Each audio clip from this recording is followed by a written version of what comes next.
Ayan, good morning. At uy, kasilip. Ayun, at pansin ko lang tayo po ay ano na, nakikita ko po kasi mga post dun sa ano sa iba't ibang ano. May mga tao na sinasabihan dahil mag-ingat ka dahil may angkas kang bata. Naku po, galit pa. Ayaw nang nasasabihan, no.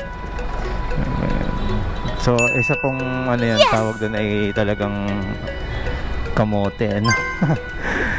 Ayun. So kailangan lang natin po ng disiplina, no. Tingnan niyo naman po yan, no. Haba ng traffic, makikita natin kung bakit ma-traffic, no.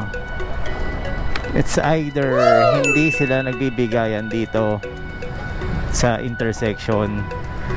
Tingnan niyo po, isa rin po to. Ayan, wow! May mga lumiliko, may kumakaliwa po galing doon. So minsan nagbabara. Hindi mga naglalaro ng Tetris tong mga to, dapat naglalaro sila ng Tetris, diba? Yun yung mga ano, basic po yun, Kaya pag naglaro po kayo ng ano, ng Tetris, kaya mailusot nyo, diba? At hindi yan uusad kung hindi nyo i-poporma, diba? So ayan, tingnan nyo po kung bakit ma-traffic dito. Dahil po sa mga jeep dito. Okay, bigyan kakanan to. Ayan, ito nyo po, ayun, nakahinto. Tingnan nyo pa, pagkatapos po natin yan malampasan, tingnan nyo po kung gaano kaluwag, ha. Disiplina po, wala, Ayan, sige, pasukan mo. Total, naka-helmet ka. Tingnan nyo po, walang traffic, di ba? Walang traffic. Ayan, kalat pa ng pollution. Usok. Ayan po, nagsakay po. Okay lang po yan, pero dapat po mas igilid pa niya, di ba? Nang makadaan na po yung mga dapat makadaan sa likod. Tingnan nyo po, nagbagal pa. Ano ba naman yan? Tingnan nyo po, walang ka-traffic, di ba? Sila lang po talaga yung nagkokos ng delay sa atin. Tapos sabihin, ano, no to pace out. Ano ka? Sugod na sugod, angkas pa naman. Kita nyo po, napakaluwag, di ba? Pero dahil po sa kabila ng lahat, ako po yung nag-adjust, kaya po ako nag-e-bike. Kasi sa ano po, na-stress ka na po sa sitwasyon, tapos yung ating motor nauubusan ng gasolina, tapos yung panggilid, di ba? Nice. Ang masama pa nito, yung nagdadrag na yung clutch mo. Ay nako, na-stress ka na pagod yung balikat mo, no? Kasi yung ano, lalaban yung manibela mo. So yun, kamusta nga po pala mga naka-WSP?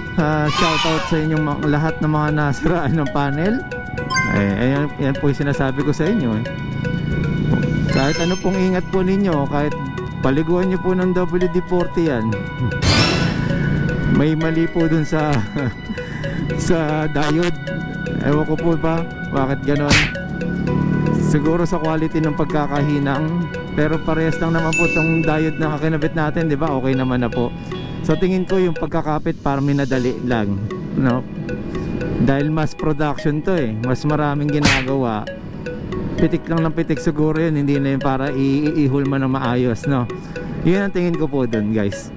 Yun lang po yung tingin ko dun. Sa dami po niyan, hindi lang po yun yung ano, ginagawa ng mga yan. So yun, ready na ba ang lahat ulit? Makapag meet and greet tayo ulit tayo sa ano, siguro sa e-bike community natin, ano. Gagawa po tayo ulit ng tambay, pero check ko po kung saan ang location na pwede tayong makapag-banding man lang talaga na payapa, ano. Yun. So yung mga nagtatanong po, dumadami na nga po, no, napansin din po ng ating mga nasa GC. Dumadami po yung mga nag-upgrade ng controller. EM100, ayan. Tapos lithium. Actually ako gusto ko pa rin po mag-upgrade ng lithium. Talagang kinakapos ako sa sa lakas po kumain ng baterya ngayon ng EM100. May mga nagtatanong po, pwede daw po ba lead acid? Yes, pwede po yan, pero asahan nyo po, medyo mabubugbog ng konti yung hindi konti, mabubugbog po yung ninyo, lead acid ninyo, no? So sa pag-alaga nyo na lang din yan. Pero kung yung range nyo po, sabi ko nga po sa inyo, laging depende po yan sa sitwasyon, no? Kung kaya ba, kayo po makakapagsabi pa rin yan, dahil po yung range na pinupuntahan ninyo, kayo po mas makakapag-calculate na, no? Makakapag-compute nun. So tayo po ay nag-a-average ng 30 kilometers daily hanggang 35 po. Yun po yung ating ruta. So lumalabas less than 50 kilometers na lang po, or 60 kilometers lang po ang ating baterya, no? Kasi kaya po hindi ko pa rin masabi na 50 to 60, dahil po pag nag-aangkas ako, syempre mas malakas po sa baterya, no? Pero pag ako lang po mag-isa, layo po nararating eh. Okay naman po siya. Kaya lang pagka nagle-level 3 ka na, ayun, parang uhaw na yun. Parang galing ka sa takbo na naganap ka ng ng tubig, tapos nainom mo buong 1 litro. Ganun yung nangyayari. So yun lang po muna siguro ang ating sharing for today. At kung may mga tanong po kayo, tanong lang po kayo. At yung mga nasa GC naman natin ay willing po kayong i-assist, tulungan. Bakit po nagawa to? Dahil po sa yung sales, after sales ng mga nakaganito, yung iba okay po yun, no? Hindi ko po nilalahat, kasi sa akin okay naman po yung mga taong nag-a-assist sa atin. Pero sa mga nasa probinsya at nakaka-encounter po ng mga problema, yun po yung naging goal ko, no? Goal ng community, na makapagtulungan kung paano po at makapagbigay ng mga link. Hanggang sa link na tulong ay budol na. Ayun, so ayun, kita-kits po tayo. Gagawa po tayo ng date ng kung kailan tayo pwede ulit mag-chill, no, di ba? Yung ating mga kasama, nakapag-chill ride sila, no? Nagmarilaki sila, nakakatuwa naman. Ang dami nila, di ba? Iba na trip daw ng mga naka-e-bike, nagra-rides na raw.